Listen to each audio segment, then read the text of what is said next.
Olá pessoal, sejam bem-vindos a mais um episódio do Arquivo Hall, um podcast para falar de fotografia. Eu sou Henry Miléo, sou fotógrafo e editor de fotografia e também host dessa coisa toda aqui. E esse episódio de número 11 e também o primeiro da quarta temporada do Arquivo Hall. Eu sei que você estava com saudade desse bate-papo, porque eu também estava, então logo eu vou entrar no tema de hoje, mas primeiro eu preciso dar os meus recados aqui. E eu queria começar agradecendo ao pessoal que respondeu a pesquisa sobre o podcast, vocês são ótimos. E se você ainda não respondeu, ainda dá tempo, o link está lá na bio do Instagram. É uma pesquisa rápida, leva só um minutinho para responder, mas já ajuda bastante para eu saber qual o caminho que o podcast vai seguir. Então, se você puder dispensar esse tempo para contribuir, eu agradeço. E aproveita e segue o Instagram do Arquivo Hall, que é @arquivo_hall. É por lá que você pode enviar mensagens e indicações de temas para os próximos episódios e também ficar sabendo do que vai rolar pela frente. E se você gosta disso daqui, curte o conteúdo, você pode ajudar a manter o Arquivo Hall no ar. É simples e não toma muito esforço. Uma das formas de fazer isso é ouvindo os episódios na Aurelo. A Aurelo remunera os produtores de conteúdo por episódio ouvido na plataforma deles. Não é muito, é coisa de centavos, mas no final já ajuda. Outra forma de contribuir é compartilhando os episódios em suas redes sociais e indicando para aquele seu amigo ou conhecido que você sabe que se interessa por isso daqui, porque quanto mais o número de ouvintes cresce, mais o podcast tem força para buscar um patrocínio e assim é possível investir em episódios cada vez melhores. E você também pode classificar o Arquivo Hall no seu tocador preferido. 5 estrelas seria ótimo, mas você pode marcar quantas quiser. E por último, você pode fazer uma doação de qualquer valor para a chave Pix que está na descrição desse episódio. Toda ajuda é bem-vinda. E é isso. Recados dados, vamos para a vinheta e para o episódio.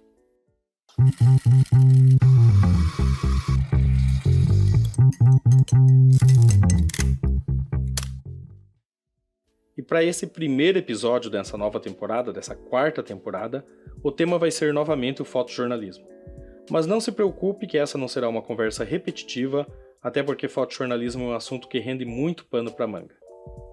Então, para ser mais específico, eu vou falar hoje sobre o futuro do fotojornalismo, que foi um tema pedido por um ouvinte que está começando a faculdade de jornalismo e que disse estar um pouco apreensivo, porque a ideia dele era trabalhar nessa área, mas que tudo o que ele escuta dos profissionais são reclamações e desesperança.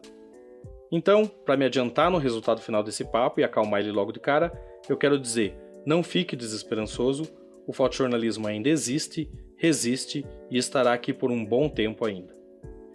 Então vamos lá, vamos falar sobre o fotojornalismo dos dias atuais e dar uma ideia do seu futuro.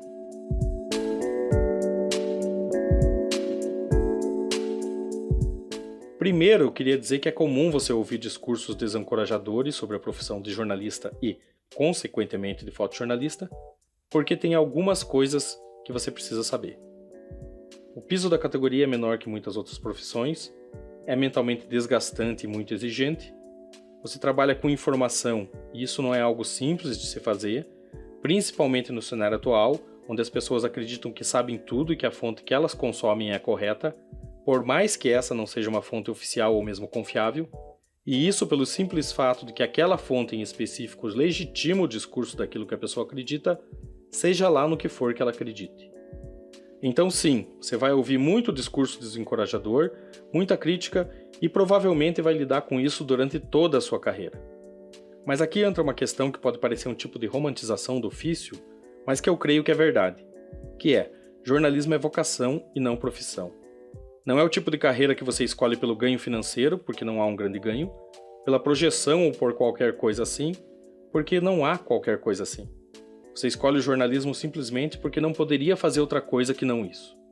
Aliás, eu ouvi recentemente em um episódio do podcast Vida de Jornalista, uma frase do PC Vasconcelos, que é jornalista e comentarista esportivo, que resume muito a escolha pela profissão. Ele disse, o jornalismo é uma atividade feita por quem se importa. Então o fato é que se você se importa com desigualdade social, com intolerância, com qualquer coisa desse tipo, você pode ser jornalista. Mas, pulando para o fotojornalismo em específico, eu preciso dizer que no cenário atual, esse não é um trabalho fácil. Mas também não era fácil há 10, 15 ou 20 anos atrás. Eu comecei a trabalhar com fotografia para o jornal em 1995, num jornal do interior que era de tiragem mensal. Ainda não existia câmera digital, era preciso fazer o pastap da edição para ir para o fotolito e depois para a gráfica, uma coisa assim tipo Neandertal para quem nasceu depois dos anos 2000. E já naquela época era difícil conseguir uma vaga em um jornal. E pior, era preciso conseguir uma vaga em um jornal se você quisesse trabalhar com fotojornalismo. Hoje existem bem menos jornais, principalmente se tratando de jornal do interior, veículos locais que para mim são o pilar do jornalismo, porque são o porta-voz da comunidade onde estão inseridos, mas você tem muitos outros canais para oferecer e publicar seu material. Também era difícil conseguir vaga em uma agência de notícia, até porque existiam poucas delas, enquanto hoje é relativamente mais fácil. As agências precisam de volume para ganhar algo, e quanto mais fotógrafos cobrindo mais eventos em um maior número de locais elas tiverem, mais material vão ter e mais clientes elas podem conseguir. Então ficou um pouco mais fácil. E as barreiras geográficas também mudaram. Antes era preciso estar em um centro maior, com mais volume de notícia, enquanto hoje você não necessariamente precisa estar lá, em Nova York ou São Paulo. Se você souber caçar e oferecer uma pauta, pode conseguir publicar em veículos de qualquer lugar, mesmo estando em uma cidade que teoricamente não gera notícia no mesmo ritmo que uma megalópole. Tudo vai depender da tua habilidade de farejar a história, da forma como você vende a pauta, e aqui o vender significa convencer o editor do veículo de que ela é boa e que você é capaz de fazer, e da tua capacidade de contar uma história. Então a verdade é que sempre foi difícil trabalhar com fotojornalismo. Esse não é um problema do cenário atual. Claro que cada época tem a sua dificuldade específica, mas a dificuldade sempre existiu. Mas para citar aqui só o atual, até porque águas passadas não movem moinhos, apesar de sempre ser necessário a gente saber de onde viemos para poder planejar para onde vamos, eu vou afunilar o assunto e tratar exclusivamente do cenário hoje.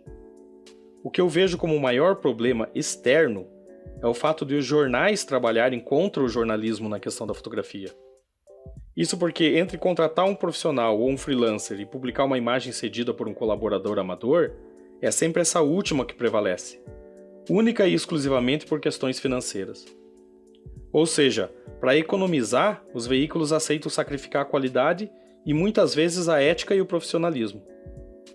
Mas isso é resultado das alterações que as novas tecnologias e as redes sociais trouxeram para a forma como as notícias são produzidas e consumidas, e só esse tópico já renderia uma discussão interminável, então vamos seguir em frente. Eu abordo esse ponto num outro episódio. Outra questão foi a crise econômica que atingiu e atinge o jornalismo. Boa parte dos veículos cortaram suas vagas, e na grande maioria esses cortes foram nos departamentos de fotografia. Alguns veículos inclusive chegaram a fechar o departamento de fotografia completamente, demitindo todos os fotógrafos e deixando a cargo dos repórteres para usar o celular para fazer um registro da pauta. E aqui eu falo fazer um registro porque é isso mesmo, não é uma foto pensada, é só um registro, só algo para tampar buraco.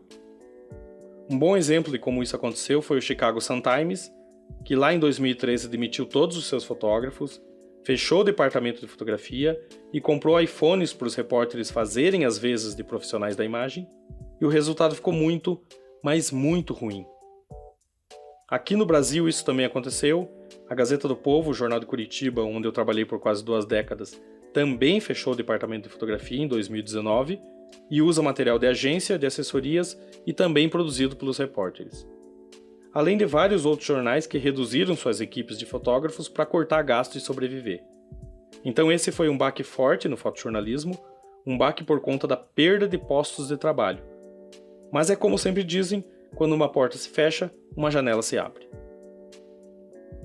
O segundo problema que eu considero como o maior problema é interno, que é o pensamento do próprio fotógrafo. Veja bem, existem 2 tipos de coberturas jornalísticas e fotográficas. A primeira é o hard news, que é a notícia do momento, algo que está acontecendo, um assunto que está em voga, que está sendo falado, que pode ser um tema social, político, econômico, cultural, de saúde, enfim, vários desses. Esse tipo de assunto exige que você trabalhe rápido e focado no timing dele. Algo que pode estar acontecendo hoje, mas que amanhã já esfriou, ou algo que teve um início hoje e vai repercutir ainda durante alguns dias. Por exemplo, uma manifestação por direitos civis, povo na rua com cartazes, bandeiras, a polícia acompanhando. Esse tipo de situação exige que você esteja lá, que você tenha esse compromisso na agenda, que que dia tal, na hora X, tu tem que estar lá no local Y para fotografar. E não só fotografar, descarregar, editar e enviar o material. Esse é um tipo de cobertura que tem muita concorrência, principalmente se você está em um grande centro.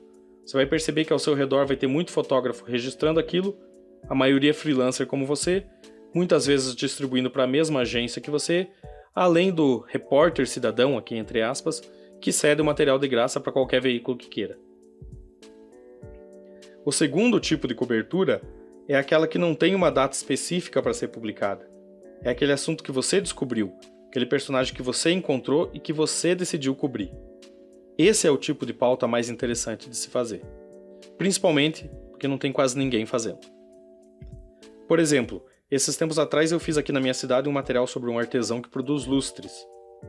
E é um artesão cego, então ele imagina mentalmente o desenho do lustre, usa as mãos e os dedos para fazer as medidas e confecciona eles. É uma pauta sobre personagem, sobre superação e sobre criação artística de um objeto que é ligado à iluminação, feito por uma pessoa que, como ele mesmo disse, vive na escuridão. E não é uma pauta que precisa ser publicada em um período de tempo específico, ela não tem data exata para sair. E é o tipo de pauta que você encontra e oferece para os veículos.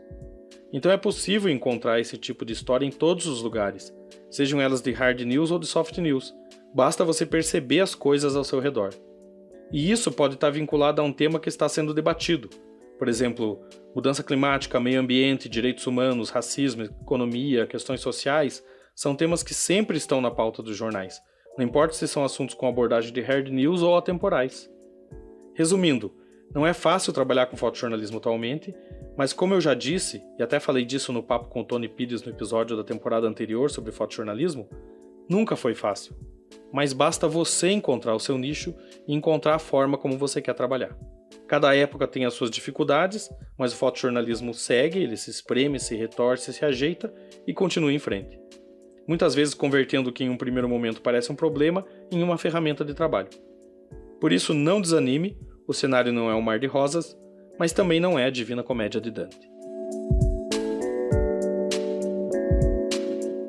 E é isso. Como a ideia do podcast é não fazer episódios muito longos, até porque se eu não me policiar eu fico aqui falando por horas, eu vou encerrando por aqui, mas já avisando que eu vou seguir com o tema do fotojornalismo no próximo episódio, só que de uma maneira mais prática, trazendo dicas de como começar como fotojornalista freelancer.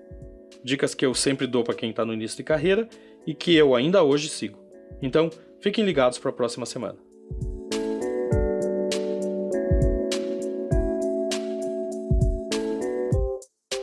Esse episódio teve trilha do podcast.co. Fiquem bem, até a próxima. Tchau.